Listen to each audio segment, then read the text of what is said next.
Saudara, Anda masih bersama kami di Breaking News Kompas TV terkait dengan upaya penangkapan terhadap tersangka kekerasan seksual terhadap santri di Jombang, Jawa Timur, Saudara. Kasus dugaan ataupun kasus kekerasan seksual ini terhadap santri ini sebenarnya sudah terjadi lama, Saudara. Diduga sudah dilakukan sejak tahun 2017. Pada tahun 2018 ada santri yang kemudian berani melaporkan hal ini ke Polres Jombang. Tapi kemudian laporan ini kemudian, Saudara, masih belum diproses dan akhirnya pada Oktober 2019 Polres Jombang menerbitkan surat perintah penghentian penyidikan. Ini karena pelapor dianggap tidak memiliki bukti lengkap. Nah, kemudian penolakan ini kemudian, Saudara, korban karena ditolak akhirnya ada korban lain begitu yang sempat melaporkan juga terkait dengan kekerasan seksual yang terjadi. Laporan ini dilakukan pada tahun yang sama 2019 dan hingga akhirnya di Januari 2020 penyidikan kasus ini kemudian diambil alih oleh Polda Jawa Timur.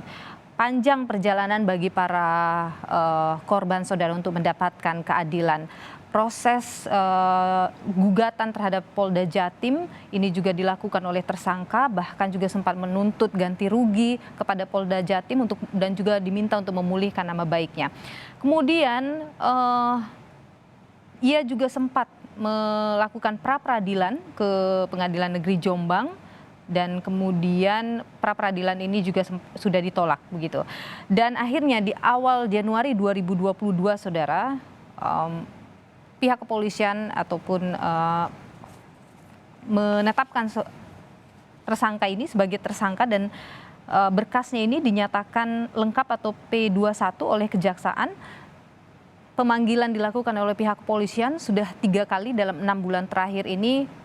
Tersangka memangkir dari panggilan polisi. Pertama, ia menyatakan dirinya sakit, tapi kemudian alasan berikutnya ia tidak memberikan alasan kenapa ia mangkir dari panggilan polisi sampai akhirnya, Saudara, upaya ini dilakukan. Berbagai upaya negosiasi, upaya-upaya pendekatan dilakukan oleh pihak kepolisian kepada tersangka yang juga merupakan adalah anak dari seorang kiai sebuah pondok pesantren besar di Jombang, Jawa Timur, namun tidak membuahkan hasil. Sampai akhirnya, Saudara, hari ini pihak kepolisian melakukan upaya paksa dengan membawa peralatan lengkap, banyak tim yang diturunkan untuk proses pencarian kepada tersangka ini, Saudara. Sebelumnya tersangka sempat juga hampir ditangkap di jalan gitu, tapi kemudian ia berhasil kabur. Ada upaya penghalangan yang dilakukan oleh sekelompok orang dalam proses penangkapan itu yang kemudian akhirnya sudah ditangkap atau diamankan oleh pihak kepolisian, Saudara. Nah, hari ini kita tentu menunggu bagaimana upaya yang dilakukan oleh pihak kepolisian hari ini, apakah berhasil menangkap tersangka. Saat ini proses penyisiran di pondok pesantren ini juga sudah dilakukan dan tadi proses ini juga sempat mendapat ada pihak yang berusaha untuk menghalangi, juga sudah ditangkap oleh pihak kepolisian, Saudara. Jadi nanti kita akan lihat seperti apa proses penangkapan ini. Berhasilkah pihak kepolisian untuk mengamankan pelaku hari ini yang sudah 6 bulan dinyatakan sebagai DPO? Kita coba ke Pak Beni dulu. Pak Beni, jika hari ini kemudian pihak kepolisian tidak berhasil atau tidak menemukan pelaku, apa proses selanjutan yang akan dilakukan? Yang pertama, dengan sikap keterbukaan dari pimpinan Ponpes dengan mengizinkan aparat masuk, ini satu kemajuan sendiri. Ketika nanti sudah disisir memang dipastikan tidak ada, maka tersangka kalau berada di luar Ponpes tentunya jauh akan lebih mudah polisi untuk melacak, untuk mencarinya. Saya optimis ketika hari ini berhasil atau tidak, ini sudah ada satu kemajuan. Karena yang tadinya dikhawatirkan adalah ketika tidak diizinkan atau kita ketika masuk harus dengan kekerasan, dengan upaya paksa, ini kemungkinan terjadi kekerasan di lapangan sangat tinggi. Tapi hari ini meskipun beberapa tadi ada korban dari pihak polisi, tetapi polisi diizinkan untuk menyisir di dalam pondok pesantren sendiri. Jadi nanti ada tekniknya sendiri lah. Saya yakin teman-teman sudah biasa untuk nanti menggunakan peralatan yang ada untuk melacak tersangka ketika dia ada di luar ponpes. Pak Beni, apakah memang ada batas waktu begitu dalam proses pencarian kepada tersangka, misalnya berapa jam polisi akan berada di satu tempat atau menyisir satu tempat untuk menemukan seorang tersangka? Tidak ada pembatasan waktu. Oke. Lebih-lebih kalau ponpesnya dengan luas yang cukup, kemudian banyak bangunan, karena yang harus digeledah kan tidak hanya kamar-kamar, termasuk di langit-langit itu. Kalau sembunyi di atas langit-langit sering terjadi, atau jangan-jangan sembunyi di kamarnya orang tuanya bisa juga. Artinya dia akan lakukan maksimal untuk supaya tidak tersentuh atau tidak diketahui oleh aparat. Tapi aparat harus berpikir lebih dari dia. Oke, itu artinya bisa sampai malam juga nih polisi berada di sana? Bisa.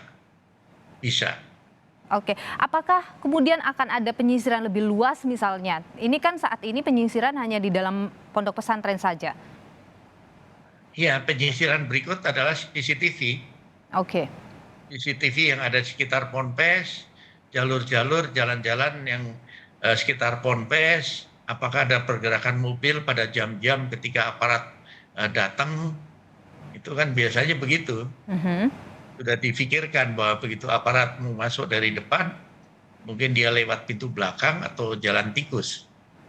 Oke, Pak Beni, apakah mungkin kita tidak tahu ya, apakah tersangka ini berada di ponpes ini saat ini karena dia sudah berkali-kali berhasil kabur dari polisi begitu. Apakah mungkin juga upaya hari ini bocor juga ke dia dan mungkin dia tidak ada di sana? Segala kemungkinan tentunya harus kita hitung. Oke. Minimal hari ini sudah berhasil masuk dan menyisir. Itu satu kemajuan. Sehingga nanti kalau berikutnya akan dilakukan, itu setidaknya sudah tidak ada hambatan lagi.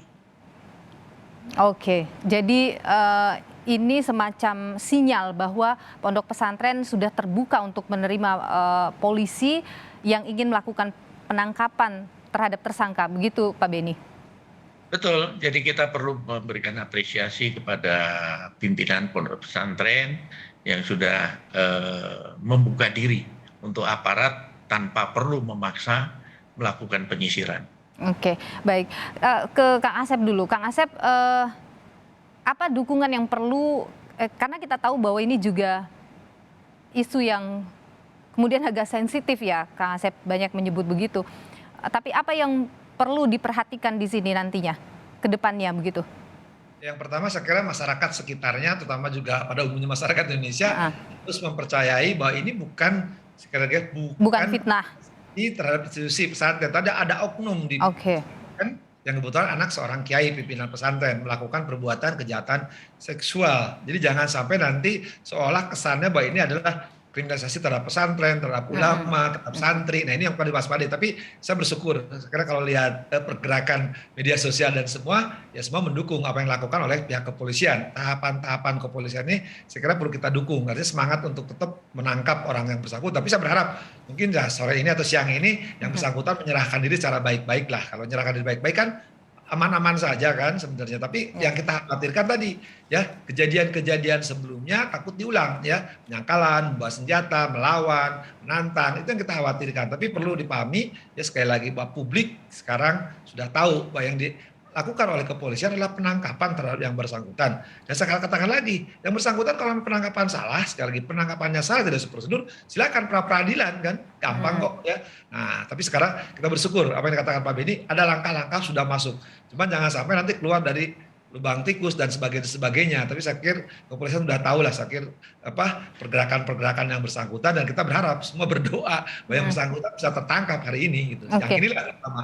Oke, dukungan juga kan diberikan juga oleh banyak pihak ya Pak Asep, Kang Asep, terkait dengan proses penangkapan terhadap tersangka ini. Artinya itu sebenarnya sudah cukup begitu untuk kalau tadi Pak Beni menyebut soal menjaga kondusivitas, sebenarnya itu sudah cukup membantu untuk menjaga kondusivitas nanti dalam proses penangkapan tersangka. Ya, saya pikir gini, kan sekarang kalau pihak kepolisian banyak umumnya masyarakat udah mendukung langkah-langkah, maka sebenarnya kepolisian udah cukup sabar ya dengan persuasifnya tadi. Nah, sekarang tinggal bagaimana mungkin ya kita berharap juga ada tokoh-tokoh masyarakat, tokoh-tokoh para sepuh ini sepuh menghimbau kepada orang tuanya untuk menyerahkan anaknya ya ke pihak kepolisian supaya ini kan tidak berlarut, berlanjut dan menjadi apa atau yang tidak baik, yang rugi kan nanti nama pondok pesantren, nama keyakinan tertentu bahwa seolah-olah perbuatan ini dihalalkan atau perbuatan ini dapat perlindungan. Tapi kalau sekarang misalkan dengan bantuan bahwa kepolisian sudah bergerak sudah prosedur hukum, kemudian juga ada tokoh-tokoh para pini sepuh ya menghimbau kepada pimpinan pondok pesantren bahwa yang dilakukan itu oleh kepolisian adalah proses hukum yang seharusnya saya katakan tadi kan bahwa kalau yang bersangkutan merasa itu adalah fitnah atau tidak salah, mari kita lihat awal nanti di pengadilan gitu kan bahwa ini ada kesalahan dari penegak hukum. Kita kan juga, tapi sebaliknya kalau ini betul-betul dilakukan oleh seorang didik, seorang yang ada di lingkungan pesantren melakukan perbuatan terhadap santrinya apalagi terhadap di bawah umur dan itu kategorinya perkosaan. Saya kira ini yang harus tidak bisa ditolerir. Oke, apa yang menurut Anda perlu untuk diantisipasi nanti oleh jaksa utamanya dalam proses di pengadilan nanti? Ya, saya kira diantisipasi ketika Perpres 21 dan kita berharap oleh kepolisian tertangkap kemudian diserahkan kepada kejaksaan, ya kejaksaan secepatnya menyerahkan karena di KUHP juga sebut kalimat segera setelah mendapat limpahan berkas dari pihak penyidik, dan segera membuat dakwaan dan segera melimpahkan kepada pengadilan.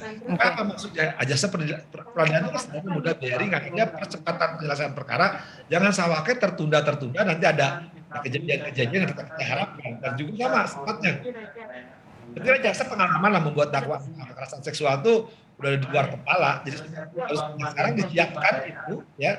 Ketika mengambilnya sejarah limpahkan ke pengadilan dan saya mohon juga pengadilan menunjuk hakimnya yang memang ya pengalaman di bidang ini, spesialisasi tahu di bidang kekerasan seksual. Nah, kita juga memang antisipasi juga dan saya katakan jangan sampai ya, tapi kita berharap lah ya semua juga tunduk patuh terhadap hukum ya. Tetap jangan sampai melakukan perbuatan melawan kembali di pengadilan. Karena kalau sampai melawan di pengadilan ya suka nggak suka, Mahkamah Agung harus turun tangan memindahkan tempat jejak sidang supaya yang aman gitu kan. Oke, Anda melihat ada potensi itu?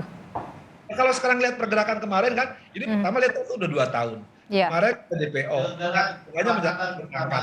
Itu tadi katakan ini, dia coba membawa senjata tajam, membahayakan sekali. Ya.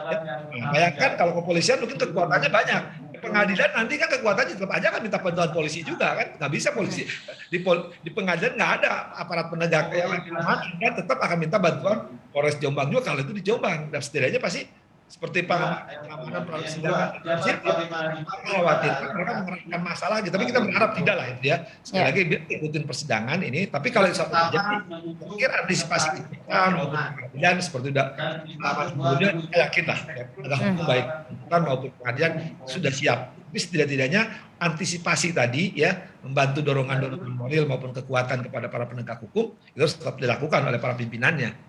Oke, tapi Kang Asep kalau kita lihat upaya-upaya melawan yang dilakukan oleh tersangka dalam beberapa kali proses upaya penangkapan dari polisi ini kan orang-orang yang menghalangi ini sudah ditangkap polisi, sudah diamankan. Jadi menurut Anda masih ada potensi penghalangan serupa yang akan terjadi? Posisinya kan kalau kita lihat mungkin sudah melemah begitu, bisa kita bilang begitu? Tadi kita analisa Pak Benny benar, misalkan bahwa saya setuju sekali ya bahwa kekuatan mereka melemah, tapi kan jangan kita terpesona oleh kelemahan-kelemahan itu. Siapa tahu nanti ya ketika penuntutan apalagi di pengadilan mereka juga bisa kambuh lagi, gitu kan? Kita tidak tahu, tapi sekali lagi kita berharap itu tidak terulang. Ada pelemahan-pelemahan setelah itu mereka menyadari. Tapi kita tetap semua harus antisipatif. Oke.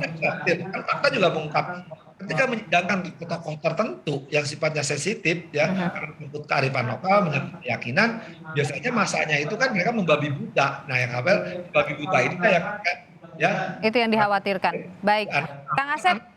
Iya, baik.